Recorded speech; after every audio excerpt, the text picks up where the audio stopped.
Hop là, vous voyez ce thermomètre? Bah là où je vous emmène, il va servir à que dalle. Et oui mes petits orins, on va à la fois transpirer et frissonner pour découvrir deux villes qui battent des records mondiaux de température. Et pour ça on va faire appel à nos cobayes fictifs.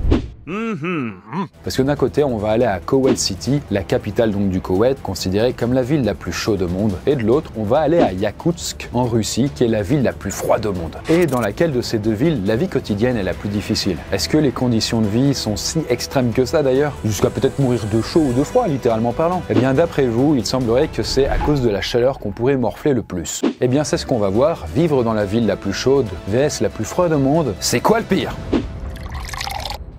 Là, nous retrouvons notre cher et premier cobaye en plein centre-ville de Kuwait City. Alors bon, ici à l'année, il fait 34 degrés en moyenne, la journée. Mais l'été, ça peut facilement grimper jusqu'à 50 degrés. Et je parle bien à l'ombre. D'ailleurs, il y avait eu un record de 53,9 degrés qui a été enregistré au Koweït en 2016. Et ça tombe bien puisque nous allons vivre pour cette expérience en plein milieu de l'été.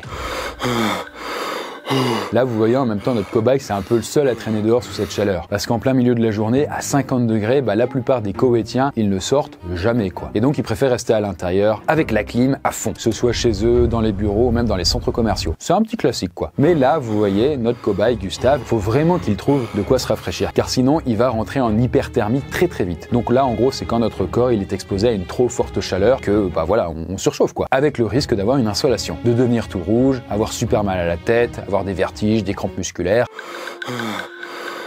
Et si rien n'est fait, avec la chaleur, se mettre à convulser, voire même à clamser. D'ailleurs, j'avais fait une vidéo sur le sujet et Gustave avait pas très bien terminé, on va dire, si ça vous intéresse. Ça va mal finir cette histoire. Quand même, ce qui est pratique avec Kuwait City, c'est que un peu partout dans la ville, on trouve des fontaines d'eau potables, fraîches et gratuites. Et vous le verrez, c'est pas si banal que ça en fait en plein milieu du désert.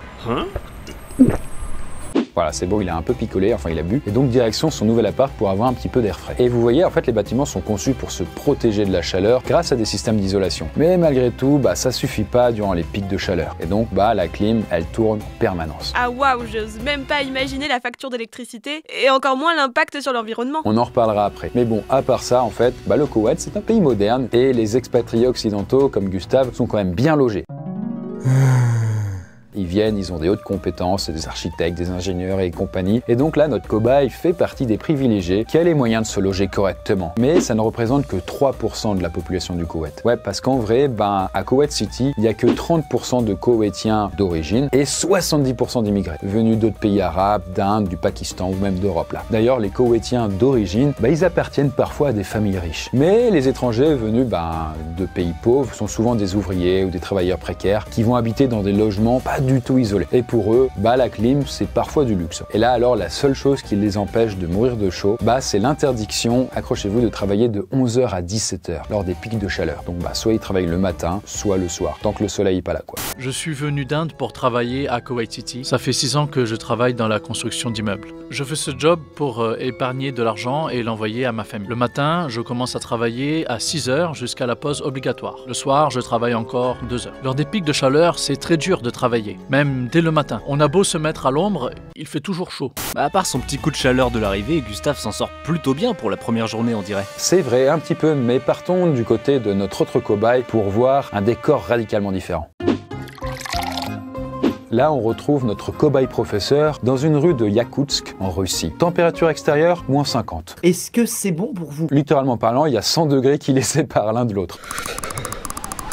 Là, avec Yakoutsk, on se trouve en plein cœur de la Sibérie, dans l'est de la Russie. C'est vraiment perdu, quoi, mais waouh, il n'y a rien autour. Pas de palmiers, pas de gratte-ciel ultra moderne. Là, on est plus sur des grandes barres d'immeubles soviétiques et des usines. Alors oui, vous vous posez la question, mais qu'est-ce qui foutent ces gens ici? C'est parce que, toute l'économie de la ville est basée sur des mines de diamants et surtout l'exploitation du charbon. Donc, faut être vraiment déterminé pour vivre ici, puisque en tant que ville la plus froide du monde, on a enregistré des records négatifs à -62,7 degrés. J'ai du mal à l'imaginer. Et là, vous voyez, notre second cobaye souffre d'un froid intense. Comme il est arrivé quasiment à poil, ça va pas, quoi. Il est pas équipé pour survivre à ça. Sa peau commence alors à le brûler. Il tousse à cause de l'air super sec et glacial, logiquement. Il ressent des douleurs aux extrémités de ses membres, ainsi qu'une grande fatigue. Et au contraire de Gustave, là, il est clairement menacé d'hypothermie. Et s'il reste trop longtemps dehors, sa température corporelle risque de trop baisser, et là, il risque de s'évanouir et de mourir. Alors heureusement, on trouve des appartements en plein centre-ville, oui, tout à fait. Et là, notre cobaye Balthazar est installé dans un appartement au confort standard, on va dire. Voilà. Et là, à l'intérieur, le contraste de température est dingue. Il fait plus de 25 degrés. Parce que, autant dans l'autre, c'est la clim à fond, autant dans celle-là, c'est le chauffage à donf, en permanence. Et bien sûr, il est collectif. Plus ça tombe bien, les gars, ils récoltent du charbon, voilà.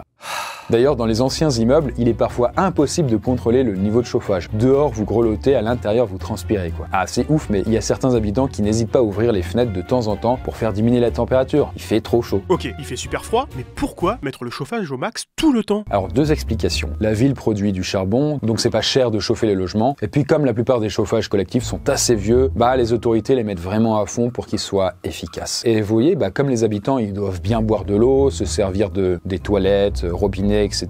Il y a bien besoin qu'il y ait des canalisations avec de l'eau qui passe dedans. Sauf qu'avec ce froid, normalement, ça aurait gelé et explosé depuis longtemps. Et c'est pour ça qu'ils sont tous à la surface du sol. Les canalisations ne sont pas enterrées, parce que le sol de la ville est constitué de ce qu'on appelle le permafrost. Donc une sorte de grosse couche de glace permanente qui s'étend sur des dizaines de mètres de profondeur. Et d'ailleurs, ça explique aussi pourquoi les logements, ils sont construits sur des pilotis, donc sur des petits trucs qui les surélèvent. Parce que parfois, le sol, il fond, typiquement quand c'est en été, ça fond un petit peu. On n'a pas envie que les bâtiments, ils s'écroulent parce que le sol fond. Cependant, malgré ça, il y a des bâtiments qui s'écroulent quand même. Mais on y reviendra. Alors là, vous le voyez, la ville est quand même super moins moderne que Kuwait City. On n'est pas sur des villes riches comme Moscou ou Saint-Pétersbourg. Donc voilà pour Balthazar qui s'apprête à dormir dans son nouvel appartement. Donc nous allons laisser nos cobayes s'installer et s'habituer à ces conditions extrêmes et retournons les voir après 30 jours. Là, nous retrouvons notre cobaye Gustave au milieu du souk de Kuwait City. Et contrairement au souk qu'on peut retrouver dans plein d'autres pays arabes, celui-là est entièrement couvert et climatisé. Oh là, c'est quoi ces vêtements là? Il a fait fortune dans le pétrole? Là, pas tellement, vous voyez, notre cobaye Gustave essaie d'adopter un style local. Là, il porte une tunique traditionnelle appelée Dasha et une coiffe appelée Shemag. Ce vêtement de base, c'est pour une fonction religieuse qu'il a été fait, mais c'est aussi une tenue qui s'inspire des tenues traditionnelles des Bédouins, donc vous savez, les nomades du désert. Comme elle est grande, ça permet une meilleure aération et le voile qui dépasse protège de la chaleur et des coups de soleil. Par contre, en revanche, pour les femmes, la tradition impose une robe longue appelée abaya et un voile recouvrant les cheveux appelé hijab. Donc pour c'est un peu plus religieux que thermique, on va dire. Et la couleur noire traditionnelle que vous voyez, c'est pour eux un signe de sobriété, mais bon, ça garde quand même la chaleur. Et les expatriés, de leur côté, doivent s'habiller sobrement. En l'occurrence, c'est a priori notre cas. Donc cela, si vous avez des débardeurs, des jupes ou alors des shorts, nada. Interdit. En même temps, comme je l'ai dit, les gens évitent de rester trop longtemps dehors. Et ici, tout le monde se déplace en bagnole. Et dans la voiture, il y a la climatisation. D'ailleurs, puisqu'il fait vraiment très très chaud, même dans la voiture, malgré la clim à fond, ce que font les parents quand ils ont des enfants, ou alors des passagers à l'arrière, c'est qu'ils branchent un tuyau directement sur la clim, vous voyez, sur le tableau de bord de la voiture, et le tuyau est relié sur les sièges arrière pour que les enfants à l'arrière, ils ne crèvent pas de chaud. Parce que entre devant et derrière de la voiture, il peut y avoir un gros écart de température. Bref, là on retrouve Gustave au centre commercial et en même temps, c'est l'endroit préféré des habitants. Je le précise pas bien entendu, mais la climatisation, ça tourne. D'ailleurs, à force, la clim peut avoir des effets nocifs sur la santé. Parce qu'en fait, le fait de passer à super chaud, l'extérieur à super froid, en tout cas tempéré à l'intérieur, ça perturbe le corps. Il y a trop d'écart. Ça peut même être grave et causer des chocs thermiques. Et notre corps, il a du mal à supporter le changement brutal, que ce soit chaud, froid, etc. Et ça peut provoquer des malaises. On peut surtout attraper froid à force, non? Alors j'en profite pour débunker, le froid, ça ne rend pas malade. Si vous allez à l'extérieur et qu'il fait froid, non, vous n'allez pas tomber plus rapidement malade ou plus de chance. Ce sont juste les virus et les bactéries qui sont présentes dans l'air qui transmettent les maladies. En fait, vous voyez, la clim, comme elle balance un air qui est souvent sec, ça a tendance à assécher les muqueuses, le nez et compagnie. Et donc, comme ça les assèche, ils sont moins protégés et ça fait que, s'il y a des virus, ils peuvent plus facilement passer dans notre corps et nous contaminer. En plus de ça, comme la clim, ça recycle l'air en continu généralement, ça fait que quand il y a des virus, ils commencent à être de plus en plus fréquents dans l'air et puis si tout le monde est dans le même endroit, on avale tous les mêmes saletés, quoi. D'ailleurs, vous voyez, notre Gustave, à force de respirer le même air sec et frais, il a souvent les yeux rouges, la peau sèche qui gratte et mal à la gorge. C'est quand même un comble dans un pays où il fait super chaud. Et encore, là, il s'en sort pas trop mal. Car la clim affecte aussi des personnes qui souffrent de maladies respiratoires, comme ceux qui ont de l'asthme ou des allergies. Mais faisons une petite pause un peu plus glaciale. Aujourd'hui, notre cher cobaye professeur a décidé de visiter un peu les attractions de la ville. Mais d'abord, il faut s'habiller contre le froid. Et pour sortir de chez eux, les habitants de Yakoutsk doivent respecter un dress code bien précis. Des bottes et des gants fourrés pour protéger les extrémités. Parce que sinon, si on s'en rend pas compte et qu'elles se mettent à geler, une fois qu'elles sont complètement gelées, vous pouvez même les couper ou les briser avec un marteau, vous ne ressentirez rien du tout. Mais il faut aussi des pantalons avec des doubleurs thermiques, des pulls épais, un manteau spécial froid extrême, souvent en fourrure pour les femmes, et la fameuse tchapka russe pour protéger la tête.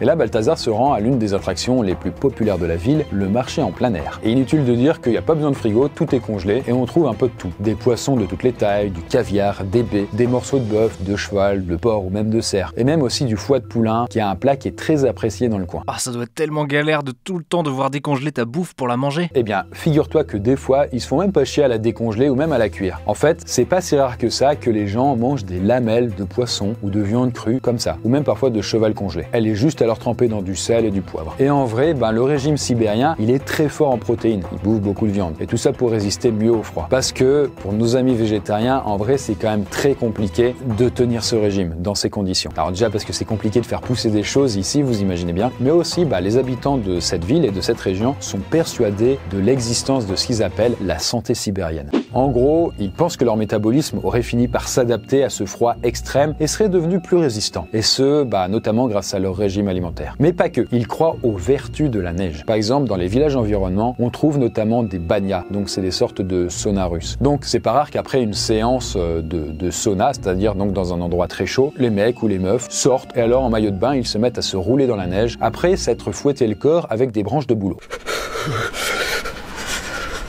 Et apparemment, ça, ce serait bon pour la circulation sanguine. Petit choc thermique des familles, tout ça. Après, vous voyez, en vrai, les Russes de base, ils ont quand même un certain culte de l'homme fort, mais il faut bien imaginer qu'en Sibérie, c'est la version plus de l'homme fort, qui résiste au froid et qui peut vivre partout, qui va bouffer des grizzlies ou je ne sais quoi, à main nue, quoi. Enfin, il les tue, il les mange. Après, tout ça, c'est pas prouvé scientifiquement, mais c'est un petit peu les cultures locales. J'ai 60 ans, j'ai pris l'habitude de prendre des bains d'eau glacée tous les matins. J'ai creusé un trou au bord de la Lena pour ça. Les gens ne sortent jamais de leur zone de confort. Moi, je sais que le froid me rend plus fort. Je tombe jamais malade. J'aide les autres à guérir de leur dépression ou de l'alcoolisme. Ça nous rend plus proches de la mère nature qui nous protège. Mais vous voyez, même au bout d'un mois, notre ami Balthazar se l'écaille toujours autant. Et comme c'est le cas en fait des habitants ici, même en étant habillés avec 50 couches, il n'empêche, à moins 50, on a froid. Au bout de 365 jours, que se passe-t-il à Kuwait City? Déjà, niveau santé, ça a l'air d'aller. Notre cher petit cobaye Gustave a fini par s'habituer un peu à la chaleur extrême et aux effets de la clim. Mais le seul souci, c'est qu'il est un peu grossi. Et ça, c'est un peu les effets de la vie à Kuwait City. En fait, il y a une étude qui a montré qu'une grande partie des Koweïtiens, notamment les plus aisés, sont atteints de surpoids. Après, il y a plusieurs raisons en fait, mais déjà ils marchent très peu, ils font tout en bagnole, ils prennent les escalators, les ascenseurs et tout. Et en plus, ils ont des jobs qui sont pas hyper physiques. En même temps, en fait, la chaleur extrême ne permet pas de faire beaucoup de sport en extérieur, comme par exemple du jogging ou du vélo. Et comme l'alcool est interdit, c'est un pays musulman, les Koweïtiens se rabattent sur les sodas bien sucrés, comme le Coca et compagnie. Coca bien frais chacal. Quand ils veulent boire quelque chose autre que de l'eau. Ils ont qu'à boire de l'eau justement. En vrai, c'est pas si simple. Parce qu'il faut pas oublier qu'autour, c'est le désert. Il n'y a pas de source naturelle d'eau potable à Kuwait City. Il n'y a pas de montagne non plus. Il n'y a pas de forêt. Enfin, voilà. Il n'y a pas beaucoup d'eau. L'eau provient directement de la mer. Après, ils ont quand même des grosses usines de dessalement des eaux. Faut bien que le pétrole serve à quelque chose aussi. Et l'eau qu'ils boivent à 90%, c'était de l'eau de mer. Sauf que dessaler de l'eau de mer, en vrai, ça coûte super cher. Et comme la population augmente, les usines arrivent à de moins en moins créer de l'eau potable. Et donc, ça finit par coincer. En plus, après, les gens, ils ne font pas que boire l'eau de mer qui a été dessalée. Ils l'utilisent pour se doucher, cuisiner et compagnie. Et ça, c'est un vrai problème pour le Koweït. Bref, là, en tout cas, Gustave a décidé de sortir un peu de chez lui pour profiter de l'air extérieur. On verra si c'est une bonne idée. Il se dit au bout d'un an, ça va. Cool, il va enfin respirer autre chose que l'air brassé par la climatisation. Ouais, sauf que l'air qu'il respire là, en plus d'être super chaud, il est surtout super pollué. Et là, ici, tout tourne autour du pétrole. C'est la base de l'économie de la ville. En même temps, le Koweït, s'il est aussi riche, c'est parce que c'est le 7e exportateur mondial de pétrole. Les gars, ils sont tellement dedans qu'il y a même un musée national du pétrole. Et le plein d'essence, là-bas, ça coûte vraiment pas cher. Typiquement, pour faire le plein d'une voiture avec un réservoir de 60 litres, ça coûte environ 7 dinars, soit à peu près 20 €. Alors que, en France, pour donner un équivalent, pour faire un plein, à peu près, ça vous coûterait 80 €. D'ailleurs, les Koweïtiens en profitent souvent pour organiser des loisirs automobiles, comme des balades en quad ou en 4x4 en plein désert, d'hiver, des courses de dragster, des concours de drift. Bref, pas des trucs hyper écolos, c'est souvent autour de la bagnole. Et pour sa sortie du jour, là, Gustave a opté pour un loisir tout aussi polluant, une sortie à la patinoire, histoire de se rafraîchir un petit peu, quoi.